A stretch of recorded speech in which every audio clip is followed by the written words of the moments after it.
Joining us this evening for our city council meeting, we'll go ahead and get started. Wendy, could you please call the roll? Cheatham. Here. Lurie. Here. Mansfield. Here. Mangum. Here. Marchand. Here. Nichols. Here. Blatt. Here. If you'd please stand for the Pledge of Allegiance, after which, if you'd remain standing, the invocation will be offered by Tamerlan Carson, representing the Buddhist faith. I pledge allegiance to the flag of the United States of America and to the republic for which it stands, one nation, under God, indivisible, with liberty and justice for all.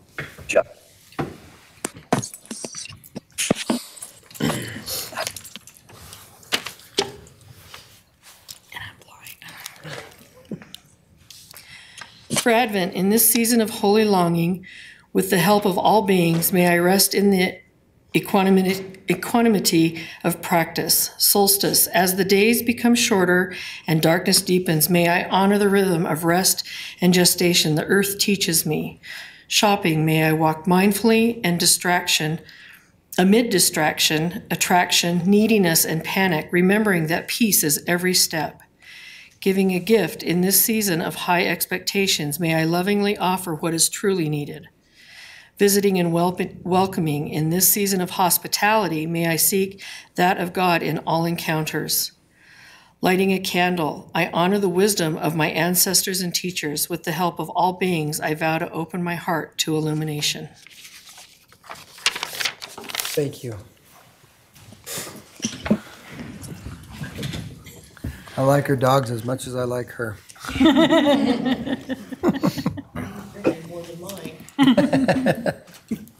We'll move to agenda item number 3 is a consent agenda.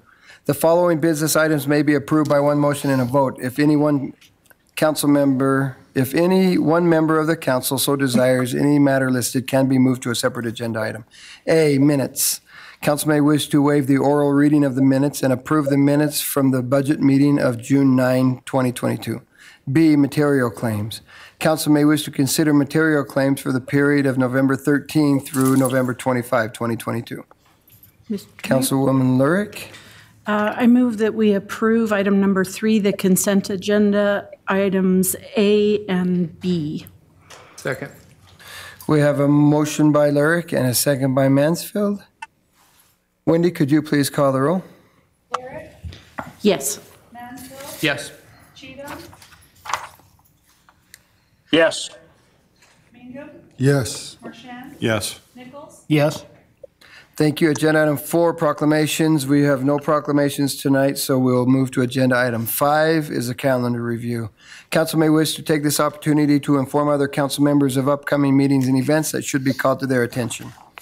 On December 8 at 9 a.m. will be a city council work session, immediately followed by a special city council meeting. December 15, city council liaison work session clarification meeting has been canceled. 5:30 p.m. clarification meeting, 6 p.m. a regular city council meeting. Other events, the Marshall Library has shortened service hours in December. The hours are 10 a.m. to 6 p.m. The library will be closed December 24th through the 26th. For the Christmas holiday, regular hours will return on January 3rd.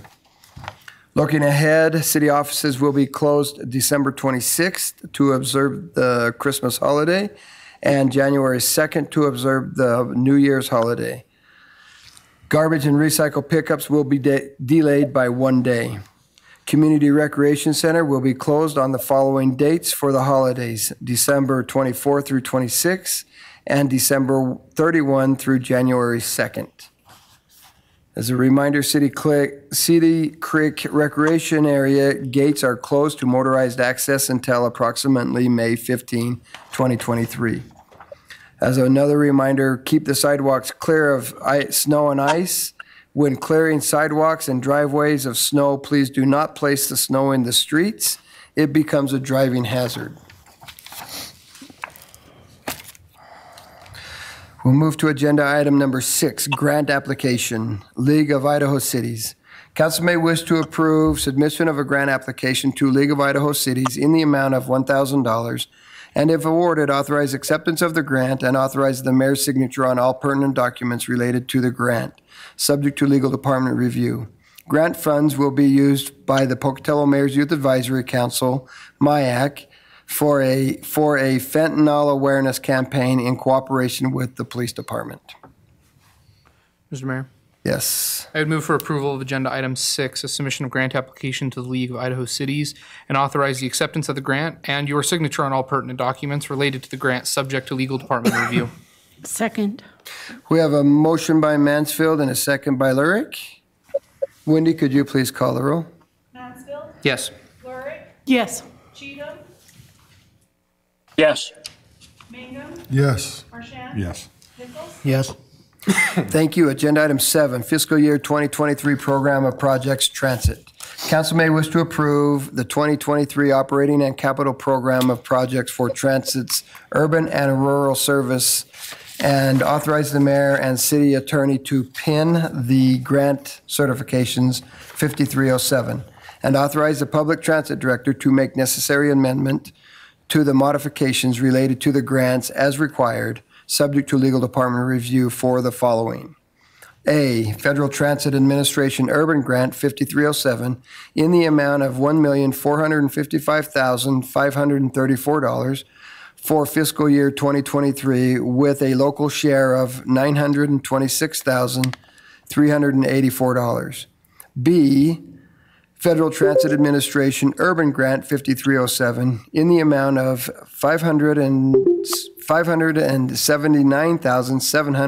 $579,795 for fiscal year 2023 with a local share of $144,949. C, Federal Transit Administration Urban Grant American Rescue Plan 5307 in the amount of $390,405 for fiscal year 2023 with no local share. D, Federal Transit Administration Rural Idaho Transportation Department Grant 5311 in the amount of $762,000 for fiscal year 2023 with a local share of $338,565. No city funds are used for the rural program. And E, Federal Transit Administration Rural Idaho Transportation Department Grant in the amount of $420,000 for fiscal year 2023 with the local share of $105,000.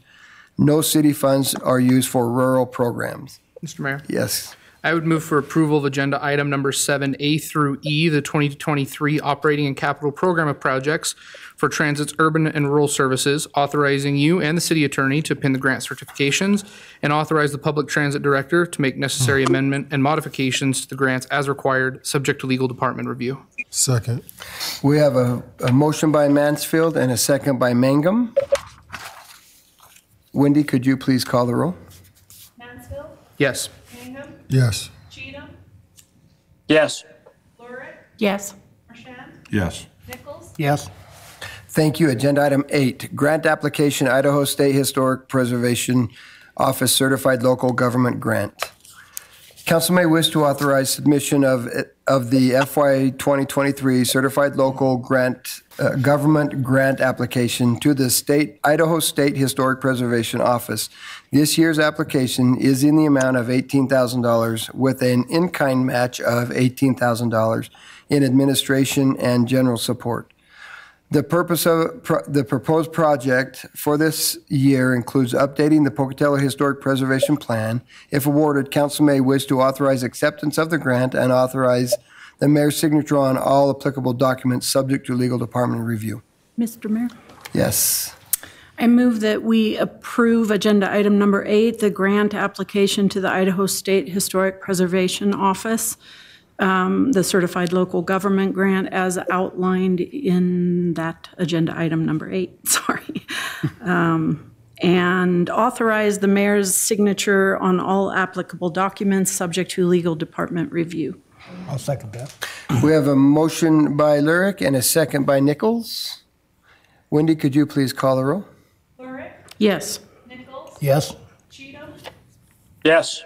Mansfield, Yes. Mangum, Yes. Marchand, Yes. Thank you. Agenda item 9, adopt changes to CDBG policy and procedures. Council may wish to adopt the amended policy and procedures for the Community Development Block Grant CDBG Entitlement Program policies and procedures. The changes are necessary to ensure the policies comply with all current and future HUD regulations and meet program goals. The Neighborhood and Community Service Division underwent a review and subsequent rewrite of the program, which was presented to Council at the November 10, 2022 work session. Councilmember Josh Mansfield. Mayor, I would move that we adopt the amended policies and procedures of the Community Development Block Program, Block Grant Entitlement Program policies and procedures as outlined in agenda item number 9. Second. We have a motion by Mansfield and a second by Mangum. Wendy, could you please call the roll? Mansfield, Yes. Mangum, Yes. Cheatham, Yes. Lurick, Yes. Marchand, Yes. Nichols, Yes. Thank you. Agenda item 10, ARPA funding request. Council may wish to approve COVID-19 ARPA premium pay for employees as discussed at the November 10, 2022 work session. City of Pocatello eligible employees will be paid $50 per month of service from April 2020 through December 2022. To be eligible for ARPA premium pay, regular full-time, regular part-time, seasonal, and variable hour employees must have received a paycheck after October 1, 2022, unless on FMLA or military leave. Must have a start date of November 16, 2022 or prior, and must be employed through December 2nd, 2022. Individuals in the volunteer status classification are not eligible for the ARPA premium pay. Mr. Mayor? Yes. I move that we approve the COVID-19 ARPA premium pay for employees as discussed at the November 10, 2022 work session and outlined in item number 10. Second. We have a motion by Lurick and a second by Marchand. I don't think she was done. And it looks like we have a, Can I just make a comment? Sure. Before we vote? I would like to say that this is one of the purposes that was outlined for ARPA funds. So there's been some question about that, whether this is an approved use of ARPA funds. And it actually is one of the main purposes of ARPA money is to pay. And a lot of private companies gave their employees pay too. There was things called battle pay and premium pay and all sorts of things for frontline workers. So I think this is a very appropriate use of these funds. And we need to balance taking care of the citizens in the community, the taxpayers, as well as taking care of our employees who serve those citizens. So it is a balance of those things. It's not one or the other. And so I feel like this is a very good use of those funds, and it is part of that balance that we have to try and achieve. okay, I've got a comment from Rick, it looks like. Yeah, thank you, Mr. Mayor.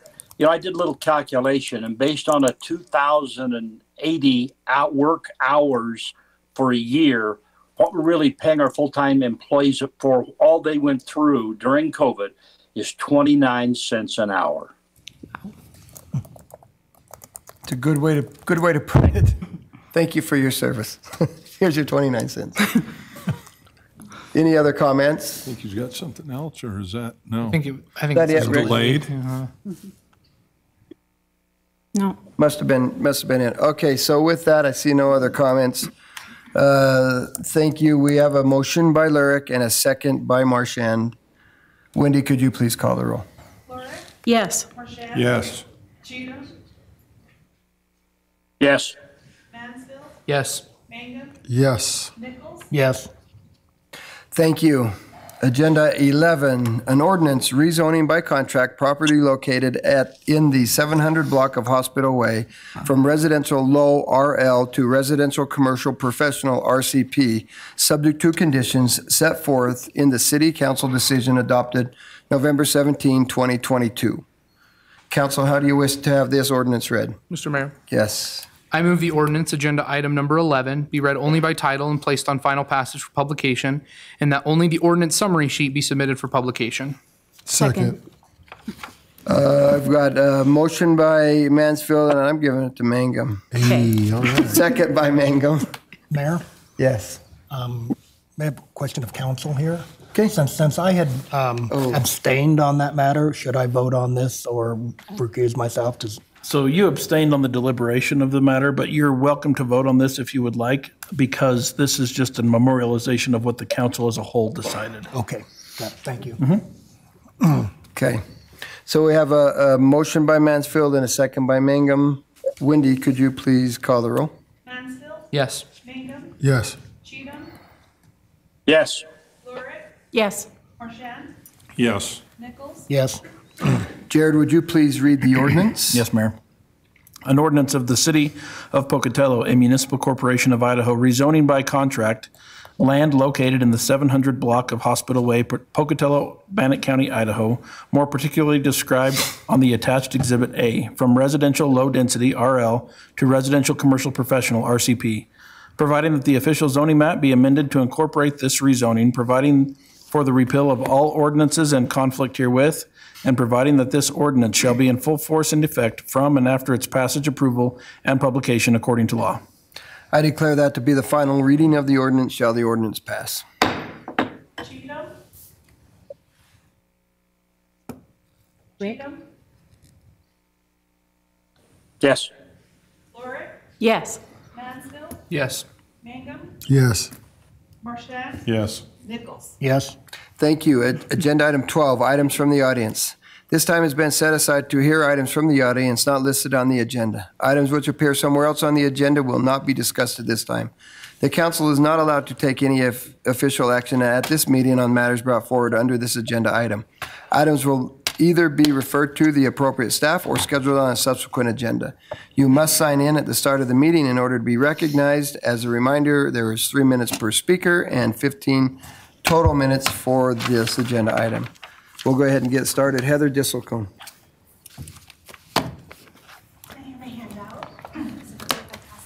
Why don't you give that to me and I'll pass it. Thank you.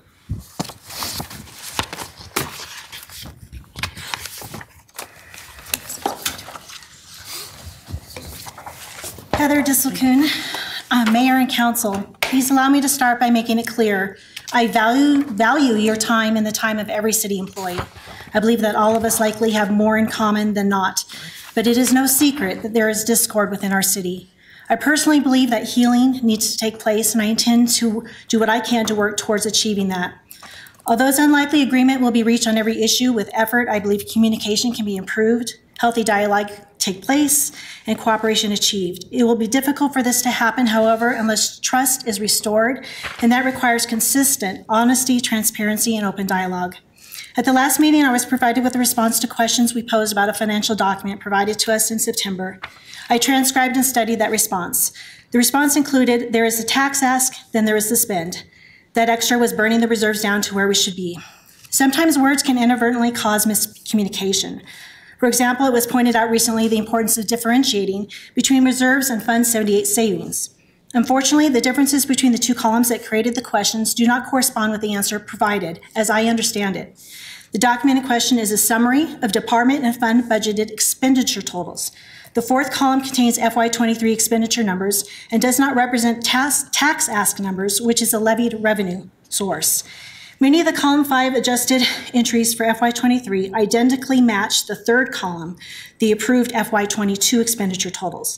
Therefore, the numbers which created our questions, those recorded in the adjusted fifth column, do not appear to represent what's remaining after the spending down of reserves. For how can these base figures exactly match FY22 budget figures when there were various wage, benefit, and in some cases, operational increases between the years? Additionally, we know from attending budgeting this past summer that many of these departments had no budgeted reserve spendings planned for FY23. Finally, some of the differences between the general fund department line items in column 5 were increases, which also do not reflect a burning down of reserves. For example, the mayor and city council line item shows a $32,011 increase, and city hall shows a $142,598 increase. I and other volunteers make every effort to listen and understand the information shared by the city. We believe there is a reasonable, logical answer. It is just unusual that numbers within a fiscal year adjusted budget column would be adjusted before fiscal year began and in every department fund, since most budget adjustments involve unanticipated grant monies and in some cases unanticipated expenditures.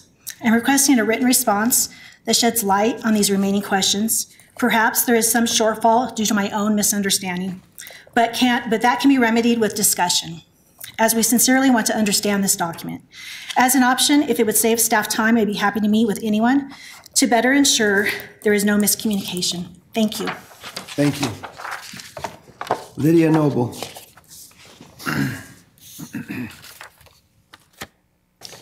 Lydia Noble, Pocatello, Idaho. Continuing with the theme of working to reestablish trust, I'd like to speak about follow-through. Fortunately, all of you seem to agree on me and be committed to remedying past council contention. Thank you, and I commend you. But much of our community has lost trust in City Council. Your primary roles are to set the annual budget and to set city financial policies under the guidance of a CFO. Strong financial policies are critical to well-functioning cities. Both our financial policies and a currently missing 5-year budget projection are dynamic documents requiring at least annual council review and update. I've waited for new council to receive training, especially regarding financial policies, but now it is imperative to bring to your attention that last year, the former CFO brought to our attention that not only did current policies require more frequent council review and update, but also strengthening, elimination of conflicting elements, and clarification of ambiguities. For specifics, please watch the work session video of October 14th, 2021, where the former CFO reviews our financial policies and identifies potential weaknesses. Noted is that much, if not all, of our financial policy institutional memory is gone. Upon his arrival, he was not even provided these financial policies and may have done things differently had he been. Identified was the clear need to have some teeth put into our current financial policies, meaning some enforcement capability. And someone needs to be identified by position as accountable for what is or is not related to and intended by these policies. Recommended was that all council have a detailed discussion about financial policies, questioning and suggesting revisions under CFO and legal guidance. Maybe not the entire council, but a smaller subcommittee drafting initial revisions for council presentation. The goal being for full council to reach consensus and vote to adopt. During that year-ago meeting, subcommittee creation wasn't on the agenda for action, but majority council certainly desired to have such a future discussion. Mayor Bladd verbally agreed to add this topic to the next council meeting agenda for formal public discussion. Unfortunately, for the past year, this topic has never appeared on any council agenda. You are the public's representatives. As such, I respectfully request you begin the process of healing community trust in City Council by demonstrating follow-through on a commitment made over a year ago. Please take steps to strengthen our city financial policies and eliminate those weaknesses and ambiguities as identified and recommended by the CFO and by GFOA best practices. The GFOA is the Government Finance Officers Association. Thank you.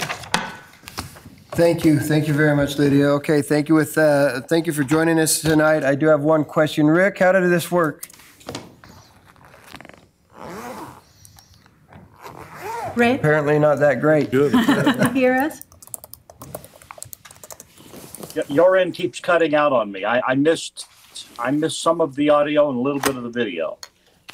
Okay, so some bugs we'll need to work out. This is a good option for Rick to be able to attend anyway in his new capacity over in Boise. And so thank you for joining us tonight, Rick. Thank you for your patience there. We'll get her figured out, I'm sure, in short order. With that, we are adjourned.